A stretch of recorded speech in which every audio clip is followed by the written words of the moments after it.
What up? It's your boy Wall Street, and I'm back. And we have another restricted free agent who has finally come to terms. Josh Giddey will be returning to the Chicago Bulls on a 4-year, $100 million deal. There is no team or player option involved. It is just 4 years of guaranteed money. Josh Giddey wanted $30 million a year. This works out to about $25 million a year. The Bulls thought he was worth 20, so they meet in the middle. I think it works out for both sides, and I think it's a good signing. I think Josh Giddey has a very unique game. He has a very good ability to affect the game in multiple ways. He's not just a scorer. He's not just a rebounder. He's not just a passer. He does all those things. He's not the best defender. He's not the best shooter. He doesn't move that great off the ball in terms of, offense. Defense too. He's not a great off-ball defender, but there's a lot to like here because he's 22 years old. He's going to turn 23 right before the NBA season starts. And obviously the Bulls have now lost Lonzo Ball, to the Cavs.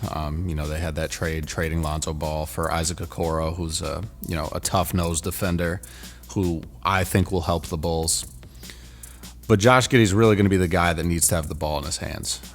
So I think it's going to be, Josh Giddey at the 1. You have Kobe White at the 2. You got Modest Buzelis probably at the 3 or 4. And then the rest they'll probably have to figure out. I'm not really sure how good this team is really going to be. The Bulls had a decent stretch towards the end of the season that landed them, in the play-in, obviously, and then they did not make it into the playoffs, but it is what it is. They did what they had to do, and they figured it out. But Giddey really showed what he could do in that stretch after the All-Star break.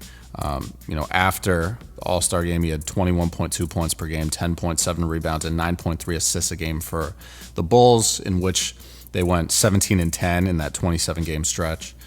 He also had 30 double-doubles last season with Chicago and 7 triple-doubles. So his overall stats for the year were pretty good. Kind of reminds me of like early Ben Simmons, right? But I think Josh Giddey is still a little bit of a better shooter. 14.6 points per game, 8.1 rebounds, and 7.2 assists. The dude's 6'8". I thought he was shorter. I thought he was like 6'5", 6'6". And he was just, still playing the point guard spot. That's still a tall point guard, but 6'8" is like a class of its own. Like, that's really tall to be playing the point guard spot. So if he can continue to develop his outside shot, he can be a guy that, facilitates the offense, but also is going to attract a lot of attention, to himself as a scorer. That's really going to be what dictates if this contract was really worth it or not.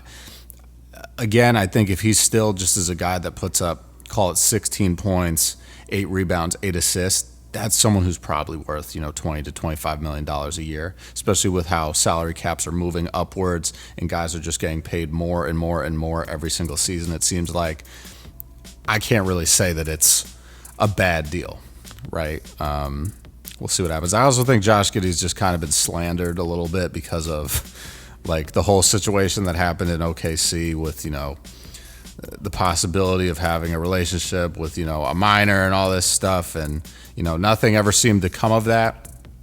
And, I don't want to speak on his personal life or whatever's going on, but obviously it was something that affected him mentally, something that affected the team's view of him.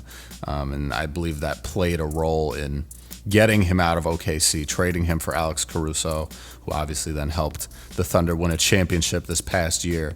So I think Chicago's a good spot for Josh Giddey. I think we're going to know pretty quickly, probably in the next year or two, if he's really a guy that's going to be able to be like an all-star level player, right? If he's a guy that can do what he did in the second half of the season, averaging, 20, 10, and 9, that's an all-star level player. Like, no doubt in my mind. I don't know how you wouldn't be able to vote someone like that as an all-star. So it's also a matter of, are the Bulls going to win, right? The Bulls have been in this like constant state of mediocrity for years now.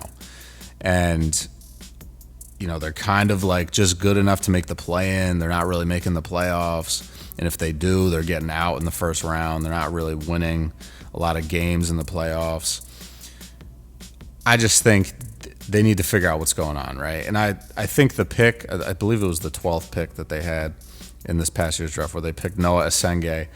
Didn't really understand the pick, to be completely honest with you. Like, we'll see what happens. I don't like to judge a player before they've actually like stepped foot on an NBA court. And who knows, he very well might turn into a really good player. I just think, there's a lot of other good players on the board still at that point, like Walter Clayton Jr. I felt like was a guy that probably should have went in the lottery. He's demonstrated that he knows how to win, lead a team, is a guard that could play the 1 or the 2, right? So I don't know what's going to happen with this team, man. But Josh Giddey going back to the Bulls, $100 million over 4 years. And now we just have a couple of restricted free agents left in the market waiting to see what happens with them. But I think it's going to be similar. I mean, I think you had Cam Thomas, who went back to, the Nets on a qualifying offer. He's going to be a free agent next summer. Josh Giddey decided to take a little bit less money than what he thought he was worth. And now he'll be a free agent, in 2029. So I think for a guy like Quentin Grimes, maybe he takes a qualifying offer. Maybe he takes a 2-year deal, a 3-year deal at a little bit less money than what he thinks he's worth. Do something short term to really maybe, lock up some more money in the long term. Just have another kind of tryout period, if you will. And then with Jonathan Kuminga, I don't know what's going to happen. I really think the Warriors should just do a sign and trade and just get him out of there. I think it would be the best thing for both sides. But knowing the Warriors, they're going to sign Kuminga to a qualifying offer or like a 2-year deal with a team option. And he's just going to be locked up in Golden State for the next year or two. So who knows, man. But Josh Giddey, going back to the Bulls. Let me know what you guys think about this in the comments down below. I'll catch you guys later, man. Stay up, stay blessed, stay safe, stay humble, handle business, stand on business. Peace out.